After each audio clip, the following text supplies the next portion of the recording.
my name is Sam. I'm the Marketing and Communications Manager here at Fairygodboss. And Fairygodboss is the largest career community for women. Our mission is to improve the workplace by increasing transparency. We offer a ton of great free resources like articles, anonymous company reviews, job listings, virtual recruiting events, and so much more to help you succeed throughout your career. We will be taking questions at the end of today's webinar, and you can leave them in the Q&A at the bottom of your screen. Feel free to leave questions as yourself or anonymously, and I promise we will get to as many as possible at the end. We're also recording today's session, so if you miss anything and you want to rewatch it back or share it with a friend, you'll have the ability to do so. We will email it to you directly by the end of the day today. Here with me today are Susanna Keith, founder and CEO of Hello Career Guru, and Sonal Ranello, co-founder and CMO of Hello Career Guru.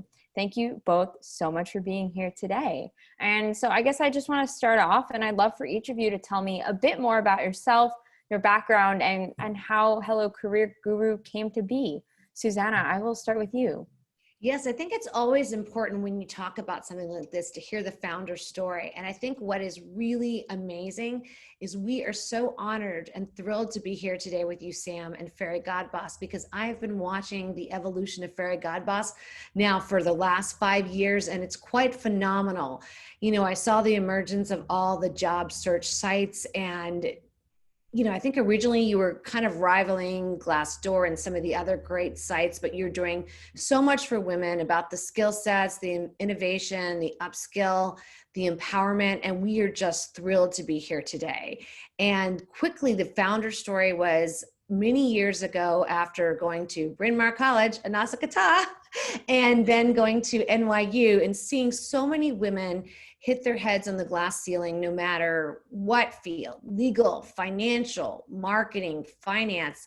We started a group called Women in Innovation, and it was really about women innovating in their careers. And we had a series of 6 different panel events, one of them at NYU, where you can check out our LinkedIn, et cetera, to see it.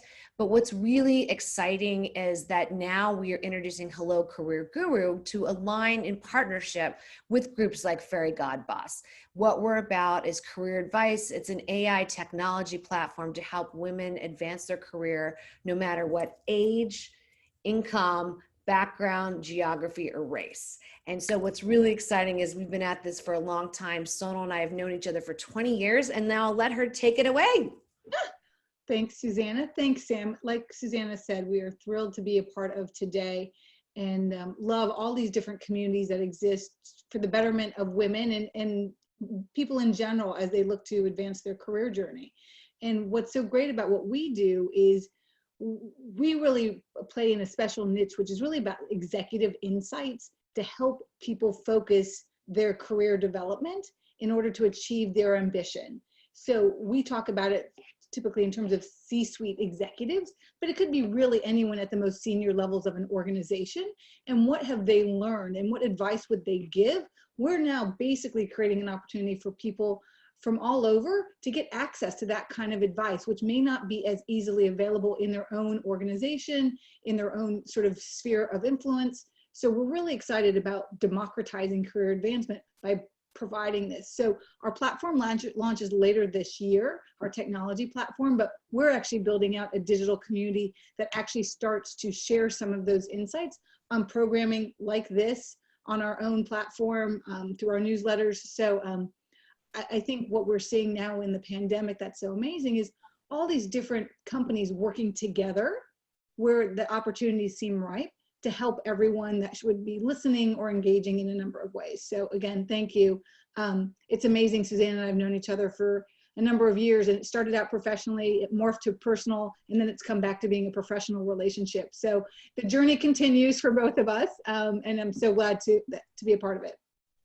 Amazing. Yeah, no, we're so excited to do this conversation today. You know, we have a lot of really ambitious women in the Fairygodboss community, and getting to the C-suite is a real goal for so many women, but it's a challenge that unfortunately so few have actually achieved. So having conversations like this and kind of, as you said, I think democratizing this executive knowledge is like so important. So thank you both.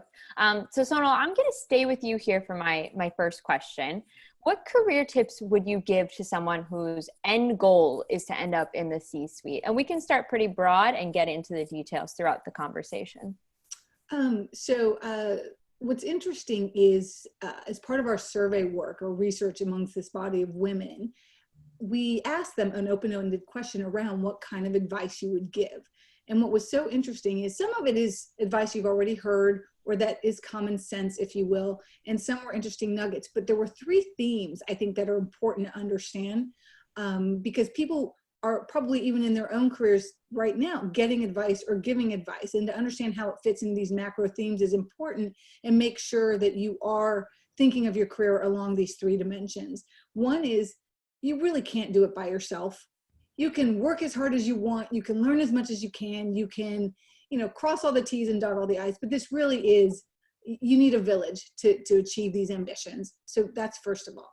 Second of all, it starts with you, your attitude, your behaviors, your sort of DNA, if you will, around positivity, resilience, curiosity, like traits that make you successful, honestly, probably in any endeavor, but especially in one's career. That starts with you. No one can give that to you. That's really comes from within. And then the third area is really around always viewing your own personal development. I think it's so easy for so many of us, because of constant demands or evolving demands on time, to view sort of career development as an extracurricular activity, or you pursue it when it's sort of demanded by your company that you go to a seminar or you could do continuing ed. But really, I think when you've got such a grand ambition, it needs to be part of how you operate, that continuous development, and identifying the opportunities of where you need to develop, and then asking for help about what's the best way to approach it, or conversely, asking those around you that are trusted advisors, colleagues, where do you think my strengths are, but where do I need to develop given where I'd like to go? So those are really the three big themes around what it takes to get there. Susanna, I don't know if you have any builds.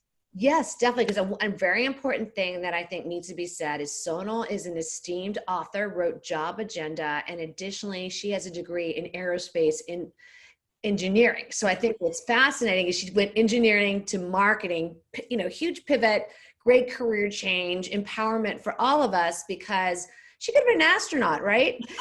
Now she did brand marketing. And I think what's really great is now when you kind of look at Sonal and I's office, woohoo, we have a huge set of books that we need to speed read and look into. And one of the books that we have recently read that we really love, I hope you don't mind my saying this, is Sisterhood in the Workplace.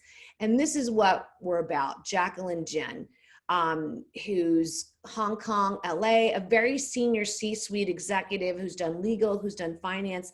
So again, everything that we're doing, like Sonal said, is about those C-suite insights. And I think Sonal nailed it, because she's been a C-suite woman in the retail industry and then in the marketing industry. And so that's what we're all about, Sam. So that's why we want to reach out to, got a little wisdom here, but we don't know all the answers. And that's why it's so great to talk to you and women of all ages to work together to lift each other up.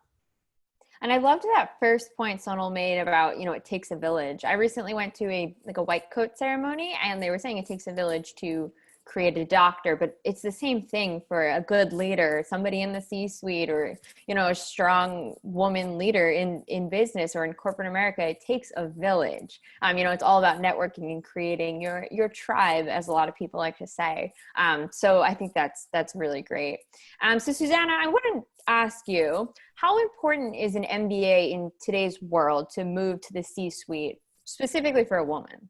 Oh, Sam, excellent question. So I think one of the things that I always like to say is, well, I went Bryn Mawr early on, and then I went MBA early on. I really feel that being from Tennessee originally is one of those things that you have to judge that's best for you economically. Because I grew up in Bristol, Tennessee, where there are different levels of income.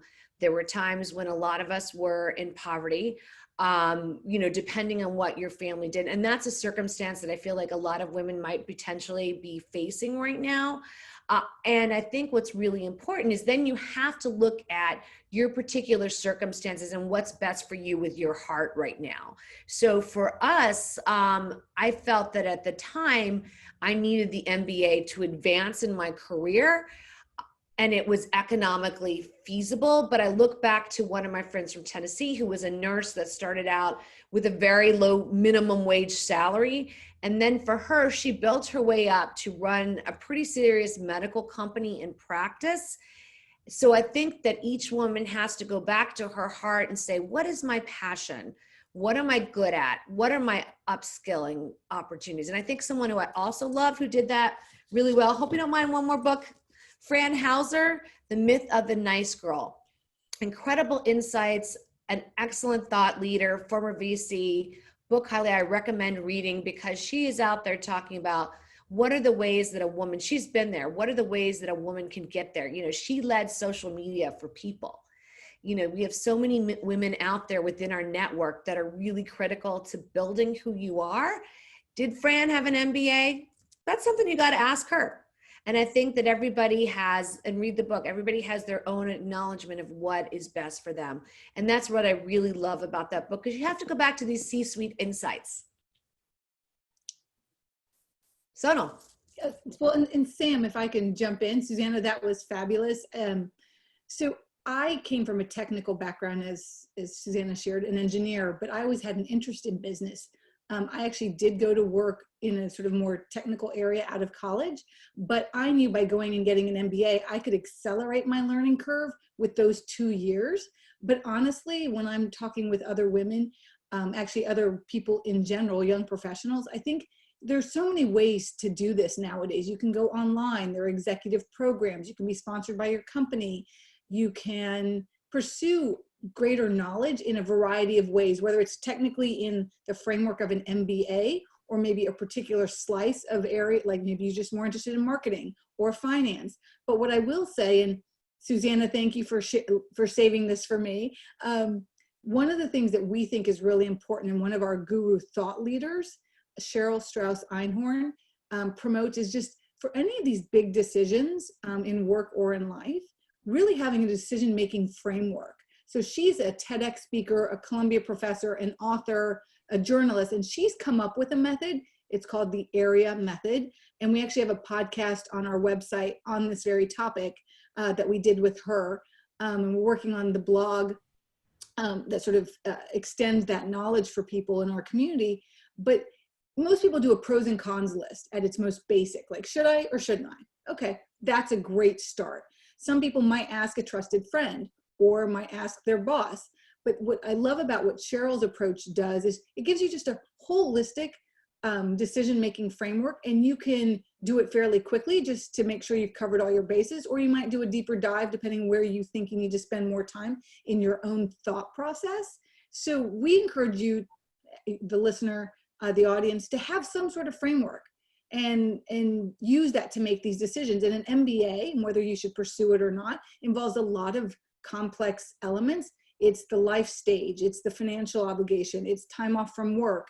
So to make sure you can accurately process the holistic considerations, again, the AREA method from Cheryl is a great starting point, but there are probably other frameworks that you may want to use. But honestly, that's where, again, it comes back to you, and each person is different. Yeah, that's a great point. And thank you both for answering that, because that's something, again, we see in the community a lot of people wondering, do I need an MBA for this? Do I need an MBA for that? Do I just get one for the sake of having one? And I think that's, if you're just going to do it, maybe not. But taking into consideration all these other factors is so important. And our C-suite executives will say it's not a requirement. So I just want to share that as well, that it is not mandated to get to a certain level that you must have one. Perfect. Right. Can I say one more thing too, which is so interesting, is that Sonal went to Northwestern, which has finance, engineering, marketing. I went to NYU, where it's finance, marketing, entertainment. And I think what's so great, and one of our other co-founders, Karen Keene, went to NYU as well, which is fantastic. And then I also should say, we have a male co-founder who's our CIO, CTO. And our team is very, very strong together because the breadth of experience. So I think it's very important that in these decisions, because Sonal and I there weren't very many women when we went to business school. And so it's critical that men and women work together on these issues in the workplace. And I want to just make sure that while we're about women, it's very important that men and women work together as bosses, as mentors. And if I may jump on one more thing Sonal said, is sponsors. When you're in a company, you need to have a sponsor. It's not just a mentor. You need to have someone, and we heard this from C-suite women loud and clear, someone who potentially is in another vertical area, like maybe operations, maybe management, who sees you, who sees that you're a superstar and puts you on that rocket ship like Sonal. So that's what we all need. And I think that women can find that, especially right now in a time with, I think Fairygodboss has done such a great job with this COVID pivot, getting out webinars, getting out events, helping women get ahead.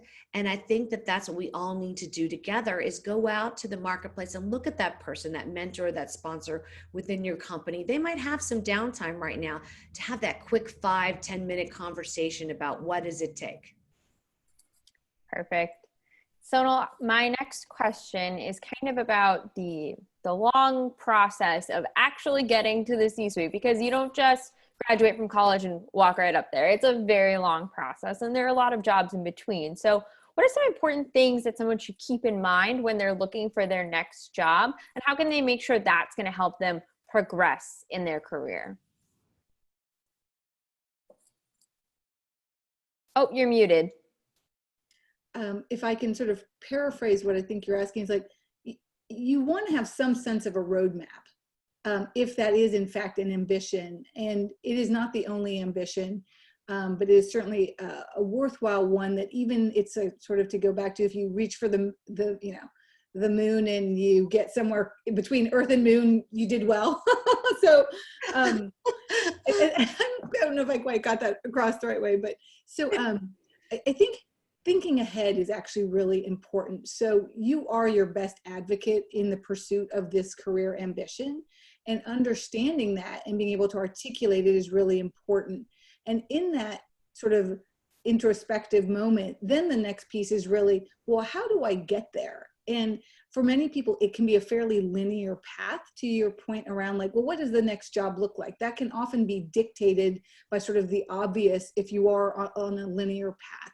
But for me, my path was actually less linear. I started out as a management consultant. I went into a global strategy role as a result of that sort of skill development and expertise. And then from there, I went into a line marketing role. So I didn't sort of go into my ultimate marketing destination starting out as an associate product manager and then work my way up. So there are different paths. I think what helped me, and I think helped a lot of women, is actually just talking with others who are a few steps ahead of you.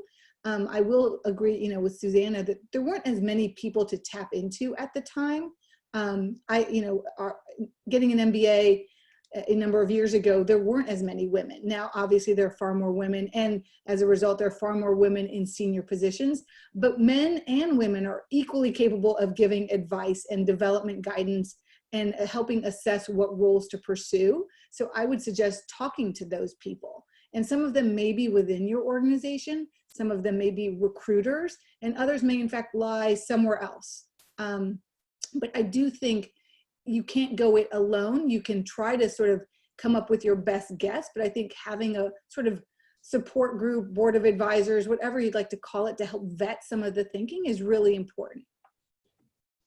Yeah, no, that's great advice. And then Susanna, same question, but building up a little bit, how do you recommend people check in with themselves and make sure that they're going the right path and they're still on their path for success, while they're also looking ahead, but looking at, where they are as well? I think what's really great during these times of COVID is to almost have a mantra that you talk to yourself about. And I find personally, having had a brief blip career in politics, that my mantra personally is to listen carefully analyze thoroughly, and act decisively. And so you need to have something that you think about when you're in meetings. Like here we are right now in the Hollywood squares, right? We're trying to look at each other. We're trying to figure out where to go. We can't see the audience, but we're very excited that you're here. And so I think what's really interesting is I love this great book that just, hope you don't mind another one. If I can say it right. Unapologetically ambitious. So here's Shelley. And what's great about Shelley is she has a number of recos from men, which is phenomenal. And what she says in this book, one of the insights that I heard when she recently presented at a wonderful VC conference was, look at your LinkedIn profile. And when you're in a meeting and you're being introduced, don't just say your title, kind of like me. Say what you actually do. And what's really interesting, I hope you don't mind one more anecdote. Early in my career, I was in a company where I wore a red leather skirt to work. And then I was told very quickly that that was not appropriate, that I had to change my attitude. And I had a couple men make some really off-color comments to me that were some, I don't even want to go there, right? But I think what women need to do is look in their heart, develop their LinkedIn profile, and also be able to say, no, this is something I don't accept. This is where I need to go. This is what I need to do. And I found that early in my career, I was like, okay, not the right opportunity. So I think that women have to really, and that's what I love about Fairygodboss. You're reaching out to each other. You're lifting each other up. Sam's doing this today for all of us. Great job, Sam. Sonal's been doing that. Sonal and I've been doing that for a long time. Karen and I, a long time. Tom, a really long time. And we've all are trying to work together. And then we have some young people in our company too. And we're looking to build that, because this is the future. This younger generation, I hope you don't mind this a little bit, but it's really the future of this country. And people like Sam and people like those in Fairygodboss are going to solve the problems in unique, different ways. And we want to be there to support you with Hello Career Guru. And I think Sonal's been nailing the ideas. Well, and I do think, just to reinforce that point. So how do you think about your career and the next opportunity? I think there's two things. One is you have to always know how to communicate the value you're delivering in your organization and in your role. So understanding, like, what do I do really well, and what is the value I'm adding to my organization is really important to answer beyond sort of your job title. Because I do feel so many people have job titles that don't begin to really capture the breadth of things they do. And especially nowadays, I think it's constantly morphing. So I think that's an important piece of understanding, what does the next career move that builds on that strength and that ability, assuming that you enjoy doing that kind of work. And if you don't, I think there's a separate conversation that you probably need to have with yourself, and sort of how do you go in a different direction.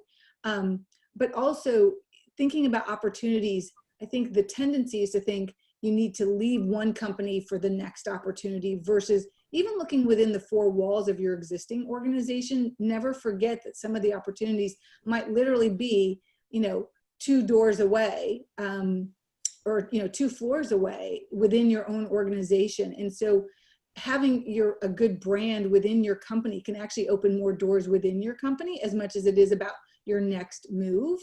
And the other thing we're seeing that I think merits communicating, and it's sort of obvious, but getting promoted or finding that next opportunity is not just about doing your current job really well. A lot of organizations want to see that you've already started to exhibit the behaviors and skills that are required for that next role, even before you get that role. So that's something also to be mindful of. So let's say you feel like you are absolutely acing the current role that you have and you're ready for promotion. There's a step in between, which is about understanding what are the skills for that, and maybe talking with your boss or a mentor. How do you develop those skills and bridge that gap so that you can speak to that, to advocate for yourself for that next role and that next promotion? Yeah, that's really great advice. So the next topic I want to get into is imposter syndrome. And I venture a guess that everybody who is attending today's webinar titled "Do You Have What It Takes" has probably felt imposter syndrome at some point. It's incredibly common among men and women, but more so women, and especially among high achievers. So again, if you are trying to get to the C-suite, you've probably felt imposter syndrome before. So Susanna, do you have any tips for dealing with it and overcoming imposter syndrome, either that have worked for you or that you're currently working on yourself? Sam, I think an important thing with this is to always be yourself, be your authentic self, and always be humble and laugh. Because I have to tell you, funniest little thing is our son told me when I was little that I look like a Disney princess. So sun goggles, right? And now he says, Mom, you look like Wonder Woman who said it's okay to eat donuts. So I'm like, what is this imposter syndrome? What's going on? So, you have to kind of say to yourself, I can do this. I'm ready. And then think about it. Use those great C-suite insights. Look at LinkedIn. Thank you, Reed, right? Sonal and I have been on it forever. Accidentally spammed all my friends when I'm on it. Thank you, Twitter. Look what's going on now. Can be a great medium to hear what you believe. Secondly, next door, there's TikTok. I'm even looking at TikTok to see, does it help your professional brand? What makes sense? But we know some really great influencers on that, like a Haley Hoffman Smith, who has this company called Big Idea, who's out there really making a difference and trying to motivate and empower young entrepreneurs. So I think that going back to this, Sam, is such a great question. Just be humble and be your authentic self. Sonal, same question to you about imposter syndrome and dealing with it and potentially overcoming it. So it is a great question, and it's not a new question. I think it's been around for the ages, honestly.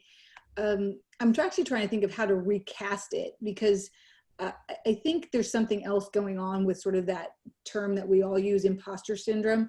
And I think it's really when you're high achieving, you know what you know, but you also are very acutely aware of what you don't know, because you're smart enough to know there's a lot of things that I'm good at or I understand, but there's also a lot of things I'm not. And I think that's an honest self-assessment for most people.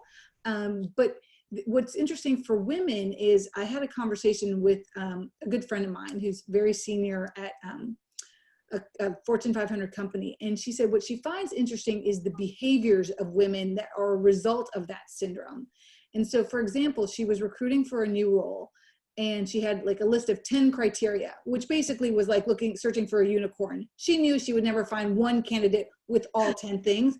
I've written a million job descriptions. You absolutely know that going in, but it doesn't mean you don't put your wish list down, but you are hoping that people will at least check off the most important criteria for the role. So she said she would often get resumes and cover letters from men who literally had 3 out of 10 of the qualifications that she was looking for. And she would find women that she was curious, like even internally, why they wouldn't apply for some of these roles, when she knew very well that they check 6 or 7 of the boxes. And it's because women feel the need that they have to have total understanding to be able to crush the role. Men figure, I'll jump in, I've got a good percentage of the knowledge, and the rest I'll figure out as I go. So it's a different mindset about pursuing the unknown that I think women just have to sort of understand. I'm not going to have all of the criteria, but do I have enough to be successful and build to then be successful in that role? So I don't think imposter syndrome is unhealthy necessarily. I think it pushes you and it keeps you honest, and hopefully that only ultimately gets you towards closer to where you want to go. And I think, you hear it from any number of people. I think, you hear about the actor who actually has stage fright, and you wonder, how are those two things possible? You want to be an actor, yet you have stage fright. But in fact, they coexist, and it's just part of the process. That's so interesting, an actor with stage fright. But yeah, the coexist, I mean, that's a great way to put it. So this next question I have is, we talk a lot about how it's really important to be visible at work, but what does that actually mean? What does it mean to be visible at work? And what advice would you give to someone who is trying to be more visible at work? Susanna, I will start with you on this question. You know what I love is we got asked a question recently about someone, it was on Alpha actually, which was a technology platform that was done by Kadrin, who was originally at Y Combinator. So one of the great women that came out of Y Combinator. So what the question was I have a product marketing background. I'm looking to go to the next step. Where do I go if I want to be a CTO? Or where do I go if I want to do marketing? And so I think that you need to always have a very candid conversation with your mentor and your boss. Like when you have that annual review, whether it's according to Strength Finders, or another methodology, 360 review, what is it that I need to do to get to that next step? If it's product development or business development that I had the pleasure of doing in my career, and you even look at some great founders like Galina Antonova, who started a really amazing cybersecurity company, founder, but business development person. That's a very different skill set. You need to talk to your boss about that, because if you're in engineering and you're writing code, and you're writing copy, then all of a sudden you have to go out and sell. It's very different. And you want to always set yourself up for success. You need to say to your boss, as Sonal has so eloquently and brilliantly said, what are the skills I need? What's that checkbox? What's that list? What do I need to do to really make sure I'm on the right path? What is the path for me in this organization? And men and women will help you get there.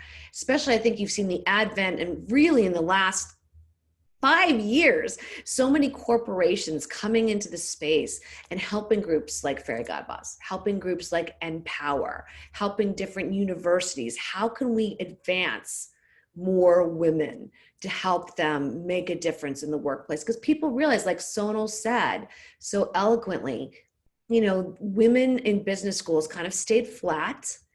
And then what's interesting is we just saw that recent McKinsey LinkedIn study that everybody's been talking about. But I think the truth about it is we know from the Department of Labor that 60% of the workforce was women, right?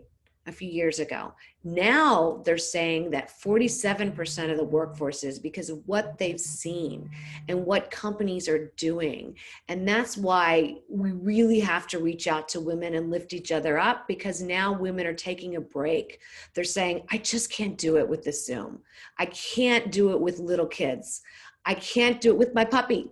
I can't do it with older parents. I just need to find that balance. And I think that that's something that we're all there to help women work on together. Sonal, do you have some thoughts on that? You've done such a great job with that in your career. Well, it's so interesting, because this whole concept of visibility is literally on its head right now in this pandemic environment. So I think it's something everyone is grappling with, honestly. So I think, to Susanna's point, we're trying to come up with the answers for sort of however long this duration is, but also perhaps envisioning that there's going to be sort of new norms in the workplace with more opportunities to work remotely, at least part of the time. So in terms of visibility, though, I do think where we need to get better is, how do you articulate how you are adding value, and with whom are you sharing that information within your organization? Because you can't assume that someone else that, let's say, you report to is doing that work on your behalf. Like, oh, so-and-so did a great job with XYZ. So one of the things I think, especially, it may be easier in smaller organizations, but it's applicable to larger organizations, is, building connections across a company and understanding what they do and sharing what you do is a really great way to increase your visibility. So reaching out to someone in a different part of the organization, say, I'd love to learn more about what you do, or maybe they were in a meeting together on a topic and you want to learn more. And in that interaction, you can also share a little bit more about what you do, helps you develop almost an internal network within a company, and that lends itself to visibility. And then as far as upward visibility, I do think you've got, your boss, you've got maybe senior people who are in other functions, and you've got human resources to help with the conversation in terms of your own development, because you do have to be your own advocate. It's not that people aren't well-intentioned to want to help you always be thinking about how do you develop yourself. But honestly, in a time-crunched world, that responsibility ultimately falls back on yourself. So I think one of the things I referred to earlier that I'll come back to is, sort of career advancement and career development is really not an extracurricular activity. It should be woven into your week to week or month to month sort of to-do list for professional, for your own professional ambitions. I think historically we felt like it was a bit more of an add-on, but now in a world that's so connected, it doesn't have to be. And it's actually in some ways probably much easier to do than it used to be. It's like anything. It's like, why do people hire personal trainers? Is to make sure that they show up and they do the work. So you probably need to either find a friend that keeps you honest or some mechanism that keeps you on track to do the same for yourself for your career. Yeah, we always say you are your own best cheerleader. You're your number one cheerleader. Nobody's gonna look out for you like yourself. So that's really great advice. So talking about the C-suite, why is good leadership important? And then what are some effective ways of setting yourself apart as a respected and a good leader? So now I'll stick with you for this one. So repeat the first half again. Why is good leadership important at all? And then once you tell us that, how can I make sure I'm setting myself apart as a good leader and as a respected leader? So, one of the simplest ways to maybe answer that question is, have you ever been part of something where there wasn't a good leader? And how did that work? And how did that feel? It could be a sports team. It could be, a committee at work. It could be, part of your organization at work. But the absence of good leadership really lends itself to an environment where people are not maximizing their own abilities and contributions, as well as sort of the organizational sort of end objectives. So the absence of leadership means that you're not all operating sort of on all pistons, if you will. And that could be on multiple dimensions about driving results, developing people, improving how things are done. Like, there are any number of ways to provide leadership, and at different levels, different expectations align to the role. In terms of how do you exhibit them? So that's a really good question. I think for people, there are some inherent strengths that they can rely on, but then the recognition is, how do you round out those skills that maybe need to be further developed? And it, again, varies by function, varies by organization, but I think part of it is being a really good observer. Like, you'll know a good leader when you see them, and trying to understand why you think that is really an important part of the exercise. And then you can do your own self-assessment, like, oh, is that something I do? Can I relate to it? How can I also exhibit that behavior? At the end of the day, they say that, people don't leave companies, they leave managers. And that's really, I think, the net of good leaders tend to retain people. You tend to see their people get promoted and get opportunities. I think they're really good communicators, and at Hello Career Guru, we like to talk about communication skills as being critical no matter what level of an organization you are in, but especially as a leader. But it's not just the speaking and the writing, it's the listening piece. And so I think that's, probably a build that most people don't necessarily think about, but great listening skills, and then the ability to act on what you've heard, I think make a great leader that sort of keeps their promises, is really important. So for me, it's as much about, recognizing when it isn't good leadership as much as it is when it is, why is it good leadership within your particular, universe at the moment. Susanna, I don't know if you have any builds. I'd love a build on that, Sonal, because you said it just so well and so focused. And so I think that when we talk in our careers, it is important to be focused. And one of the great things is I heard Indra Nori from PepsiCo speak recently. And she talked about in her career, that's how she had to lead. But she did have the support systems that she needed behind her. Very focused, laser focused, but she had people behind her who were listening and helping. And she really is out there trying to empower young women, as is another leader who I would kind of say we should all pay attention to, is Ursula Berry of Xerox, who's out there now, one of the top African-American females, really hit the glass ceiling, out there giving great insights, being a tremendous thought leader. We've all got the power to Google. We've all got the power to do LinkedIn. we all have the power to look at all these different social media. So take a look, and then, like Sonal says, listen and decide what's best for you. And I think that's what Fairygodboss is doing, is by bringing you these different webinars where you can make a choice. I think that was a great point too about you can learn a lot from a bad leader. So if you're ever in that position where you have a terrible manager, find the bright side and use it as a learning experience. You know, what specifically about that manager do you not like? Do you not like that they don't give feedback, that they don't listen to your ideas? What is it that you don't like? And then make sure that you're not mimicking those same behaviors, you know, when you inevitably leave your company and probably get a new job. So, you know, we're talking a lot about going to the C-suite. That's, you know, moving up in the world. But there are a lot of people who end up shifting industries once, twice, maybe more times throughout their career. And that's more of, you know, a lateral move rather than going straight up. So what advice do you have for people who are looking to shift industries, but still, you know, ultimately want to reach the C-suite of those industries? I guess, Susanna, I can start with you on this question. Definitely. Oh my gosh. So Sam, I love that question. Is really great, because my mantra, as I mentioned, was all about a career in innovation. And what I've seen moving across different industries is we had to move to Texas. So I was in some cutting edge social media kind of interesting digital sales that now is just completely taken off. Then I went to Texas for a year, and all of a sudden I'm like, well, who am I going to work for? You know, we went with my husband's job, right? So he's got this great job, and I'm like, well, what am I going to do? So you know what I did is I reached out to a couple women, as Sonal talked about, your network, your connections, your board of directors. There's a great book that was written many years ago about your board of directors. Like it's kind of like She Knows Media, which is fantastic. But it talked about how you need to bring those people together to help you. So this amazing woman, Monica Vila of The Online Mom, helped me to start blogging. And so I had this blog that I built. So then when I came back and our family came back a year later, we were all able to use that career and pivot it for innovation.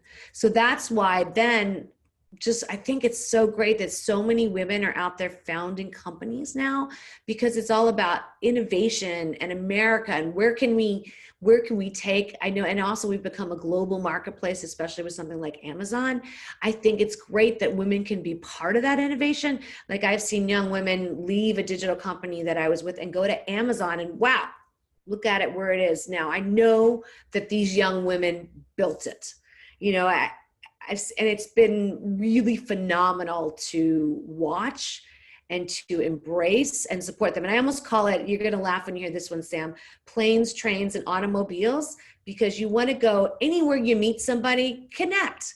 Because you really, across our nation, you just never know who you may meet again and where you may end up. Like Sonal and I didn't really think we'd ever live in the towns next door to each other. And so here we are. And especially with COVID right now, getting on some of those things is a question mark, right? So potentially use the other tools that are out there for you that you know, whether it's a Zoom conversation or a Comcast conversation or a Google Meet, to say to that person, can we have a quick 15 minutes? Whether it's your boss, whether it's your mentor, whether it's your sponsor, use that career in innovation to say, can we talk? Sonal, similar question to you, or same question rather, you know, how do you deal with shifting industries in your career and, you know, making that lateral move while also making sure that you're still progressing upwards? Well, I think part of that, the answer lies in, why are you making the move? Right? So if you're perceiving it as a lateral, is it a geographic play? Is it that there's an industry that you now have a great interest in that you didn't know before, but your functional expertise has relevance? Or is it some, like I went from retail strategy to retail marketing. So there was some relationship, even though it was a beauty company.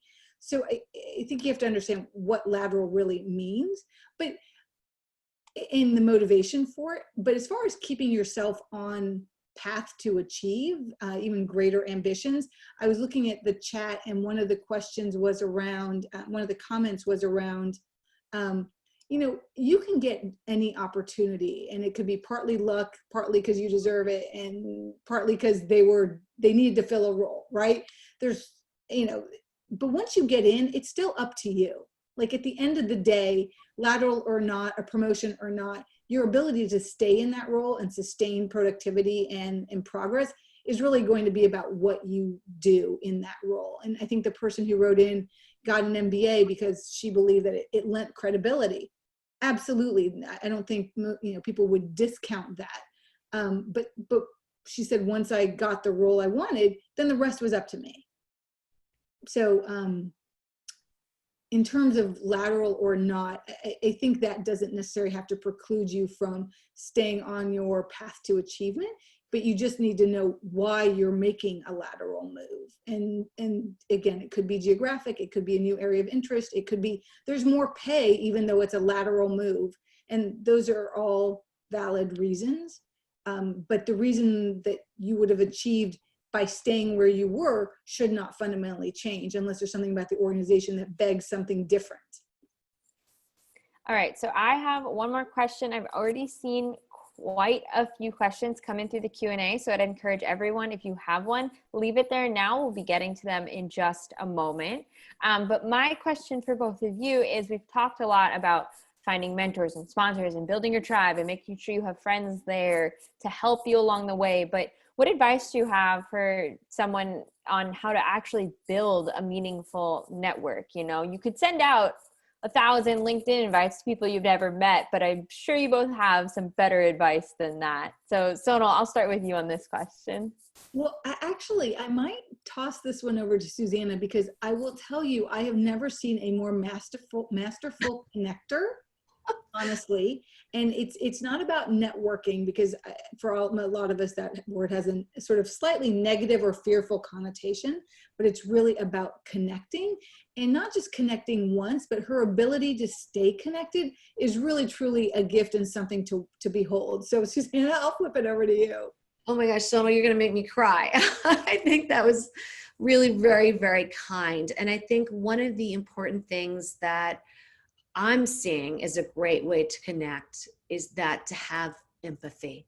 And one of our great thought leaders who's on our board of advisors, Rita Capex, so wisely said to us, and she's as, a corporate COO, a HR executive, and even now her counseling business, helping founders, she says empathy is critical, because you really have to be able to listen. You have to be able to be there for your team. You have to be able to say, it's okay if you can't make this Zoom event. What time works for you? It's okay if you're having a bad day mental health wise and you need to do what you need to do. Like, I was on a conference recently where a woman made a confession about having a therapist. Good for her. This is Mental Health Awareness Month, whatever month there's Small Business Month, there's Latina Heritage Month, there's a lot of great things happening, but don't forget about you, and you're connecting, because people will be there for you. You go, and it's like, that's why I love Friend's book, The Myth of the Nice Girl. It's not a myth. It really does exist. There's people who along the way have that empathy, who will say, listen, today has been a tough day. I know you need this business meeting. You take it. I'm going to go grab a cup of coffee, because how much Starbucks can you have, right? And that's what I love about Hello Career Guru, if you don't mind my saying, because you can only have so much Starbucks, right? You can only watch so much Netflix. And, some of us are kind of like, Netflix, not so good for us women, but hey, I'm not bashing anybody. That's not appropriate right now or today, but we all have to think about, take some time for you, take some time for your career. And you know what an amazing male boss said to me right when I came out of undergrad? He said, every day, take a few minutes for yourself, 10 minutes, think, reflect. Sonal does this so well. As you mentioned earlier, take that walk with that friend around the block, talk about an idea. And that's how you get that great, connection, because you took the time over lunch. Like, one of my friends is now in Seattle. I follow her on Facebook. We went to each other's wedding. I see her kids. Now she's on Instagram. Wow. I don't know if her kids are on TikTok or not, but that's her call, right? So at any rate, I think that those are the kinds of things that you can do along the way. And I think Sonal and I are a good example. And now we both have boys. So we sit and we talk about that and how we can help them make a difference in the world for women. Amazing. Well, I still have more questions, but I saw a bunch come in from the audience, so I'd love to turn to those first. And the first question came in from an anonymous attendee. They said, it seems as if companies hiring at the VP level are seeking candidates who are already a VP somewhere else. Do you feel that that's accurate? And if not, how can I overcome that if I'm not currently a VP but want to be one? Sonal, I'll ask you first for this question. So that's a great question. I don't know that we've heard that that's a trend across all organizations, but I absolutely believe that some companies operate that way, like it's part of the profile of the candidate that they're looking for, because typically there is a sizable jump from the director level to the VP level. So if they want someone that's perhaps been proven in that role, that might be part of why they're hiring criteria effectively, versus if they feel that they can absolutely develop that skill set in an individual, or they've already started to exhibit it even though they're at a director level. It also matters, I believe, whether you're coming from a large organization to a smaller one or from a smaller one to a larger one. So there's a lot that plays into it. But I think at the end of the day, the conversation around how you add value to your organization today and how you would add value to a new one really sort of tries to transcend just the title piece of the conversation in terms of the what you bring to the table. And go for it, Susanna. If I may, I think one of the greatest things that Sonal was talking about with the checklist was that financial management is critical.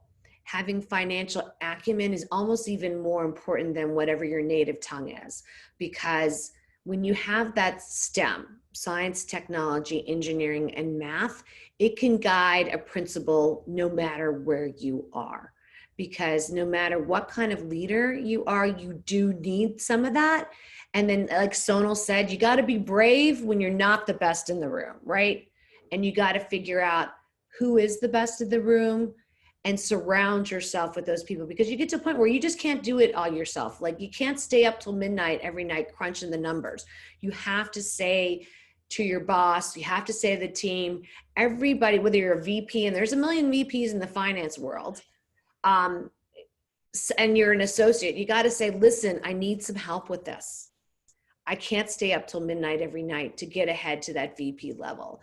I need to have some balance in my life. So I think, like Sonal so well said, is like, it really depends on the organizations. And when you see the rise of companies, right? Some companies, it's like Chiat Day, which is really interesting. Like everybody was in a room on a table together. And now that's what a lot of organizations and banks are doing. So now you have to figure out, how can I have a private conversation on the phone? How can I have a private conversation in Zoom when somebody's in the next room, right? Like how can my husband talk about financial deals and I'm here talking to Sonal and we're trying to keep our voices down, because if my voice is loud, I might make my dog bark. So I think, you know, we're trying to just have laughs about these things. And I hope that everybody on the chat realizes that, but at the same time, look very closely at your organization and other organizations and what that VP level means. Like you can go on LinkedIn, you can go on Indeed, you can go on MasterCard, look at those job descriptions. What are the key words that they're looking for? And make sure you have those, because like Sonal said, like men are not afraid to say, oh, I got 3 of the qualities, here I go. Whereas women are like, oh, I don't have 90%, not gonna try. So, but why is that? We have a shot. We need to lift each other up. And I think that's why you see so many groups now that are like, let's get more women on boards. You know, according to McKinsey, we know that companies that have women on their board are somewhere between, and the stats keep changing, 25 to 40% more profitable. People that have minorities on their boards, look at Hardee's now. You know, look at some of these other companies. Wow, it's a good start. So I hope that answered I kind of went a little around with the VP question, but I hope that made everybody know, look at small organizations, look at large organizations. If you're entrepreneurial, find what's right for you. Yeah. I mean, I think your point about just doing your research, look at the current VP or the past VP. What was their position before that? Were they previously VP or were they something else? And then they just became VP at that company. You can find patterns sometimes with different companies. Just important to do some research. I love this question from Allison here. She asks, how do you know if you have a sponsor already? And how do you find one without actually asking for one? And can you get one without asking for one? And Susanna, I think you mentioned sponsors during our conversation, so I'll come to you with this question. You know what, I really love it. I hope it's okay to go back to Shelley again. But one of the great things she said, and I think there's an interesting school of thought here that I've heard. I'm trying to remember if Shelley said it or another VC said it. Don't necessarily ask somebody to be your mentor or to be your sponsor. Just say, I need 15 minutes. Do you have it? And then kind of keep trying to find those moments where you can find them. Like in the old days, we could bump into them in the hallway in the water cooler and say, hey, you know, Herb, John, Lisa, I was at the sales meeting and I heard this great insight about a new aspirin brand. What do you think? How do you think that vision is in our company? And they might say, you know, Susanna, don't make a joke at the sales meeting, right? You know, try and look for insights by doing original market research. I think Sonal does this so well. Do original market research, quantitative, with numbers, with data. Then there's qualitative, that's like your conversations, right? And so look at that for you individually, like with the data that makes sense. And I hope if I may share one other thing is like, I went to this national sales meeting. I nailed it in the presentation. And then what happened was a few weeks later, there was a layoff. And it was said to me in my 360 was that because you answered a question about the financials, your job was saved. Other people did a little hum and a which I'm doing a little bit of that today, but that's okay, because this is a real authentic conversation, right? Other people got cut, and there were minority women, there were men, it didn't matter who you were. And I have to be honest, that stunned me. And it told me the big corporate thing, what's right. And I think that along your career, you have to kind of see, and I think a lot of us are living through that right now. And there is nothing wrong with saying to your mentor, someone you want to be a mentor or sponsor is, I just saw a lot of people get laid off. I just saw my boss get laid off. I need your vision. Like, what does that mean for me? Where is this company going? And again, I think Fairygodboss in the chat rooms, and even here today, people are sharing that, whether it's anonymous or your name, Sam, you know, or Sonal R. It's great. Ask those questions, please. Amazing. Well, thank you both so much. Unfortunately, we are out of time. So if you didn't get your question answered today, please head over to the Fairygodboss community. We have millions of women who want to help you. So ask your questions there. You'll definitely get some great responses. But Sonal, if we want to learn more about Hello Career Guru, where should we go? Well, thank you for asking. Well, first of all, our website, hellocareerguru.com. And if you'd like to join our digital community, we send out similar like C-suite insights in a lot of our sort of communications. And we just launched our podcast, which one of them is about the decision-making method. So if you're looking in the market for a new decision-making framework, we have one for you. And you can also email us at guru@hellocareerguru.com. So, and we're on social media. So please like, follow, all those good things. And thank you for taking the time to be a part of today's event. Sam, thanks for moderating. Everyone, thanks for the questions. I know there are a few that we did not get to, but I love that got the community opportunity that you have on Fairygodboss. So you never know, we may weigh in on some of those answers as well. Perfect. We'll include all of that information as well as this recording and all of Susanna's book recommendations in the follow-up email that goes out by the end of the day today. Thank you everyone for spending an hour here with us today. And thank you once again to Susanna and Sonal for all of your great insight and this wonderful conversation. We'll catch you all at the next one. Bye. Bye. Have a good day.